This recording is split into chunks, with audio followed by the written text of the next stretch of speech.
कि तुझको कितनों का लहू चाहिए अर्ज़े वतन, कितनी आहों से कलेजा तेरा ठंडा होगा। सवाल ये नहीं शीशा बचा के टूट गया, सवाल यह है कि पत्थर किधर से आया था।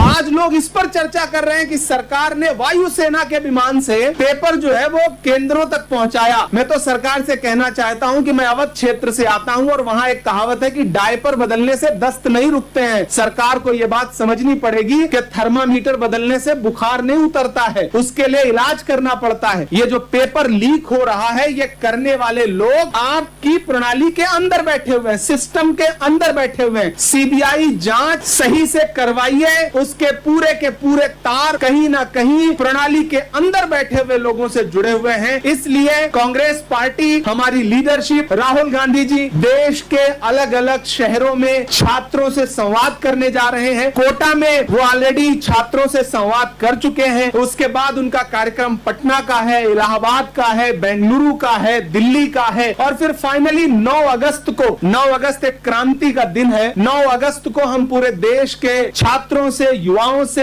और पेपर लीक, भर्ती परीक्षाओं के पेपर लीक और सारी प्रणाली की खामियों के खिलाफ छात्रों से आह्वान भी कर रहे हैं कि दिल्ली आइए, दिल्ली चलिए और दिल्ली में इकट्ठे होकर के सरकार को बताइए कि आपकी जो शिक्षा प्रणाली है वो सिर्फ चंद लोगों को फायदा पहुंचाने की प्रणाली है, उसमें देश के छात्रों का भविष्य सुरक्षित नहीं है। चाहे वो नीट की परीक्षा हो, सीबीएसई का सीएसएम प्रणाली हो, सबकी खामियां देश के सामने हैं। अफसोस है कि हमारे शिक्षा मंत्री ना एक शब्द बोलने को तैयार है, न इस्तीफा देने को तैयार है, न प्रधानमंत्री जी उनका इस्तीफा लेना चाहते हैं। हमारी बड़ी क्लियर कट मांग है, हमने पोस्टर भी जारी किया है। कांग्रेस पार्टी ने आज 28 शहरों में कांग्रेस पार्टी के प्रवक्ता, कांग्रेस पार्टी के नेता अलग अलग जगहों पर जाकर के छात्रों से, मीडिया से संवाद कर रहे हैं और हम उसमें प्रमुख जो 3 मांगे हैं वो देश के सामने रख रहे हैं। वो है, सबसे पहली और सबसे बड़ी मांग है कि पेपर लीक मुक्त परीक्षा करवाइए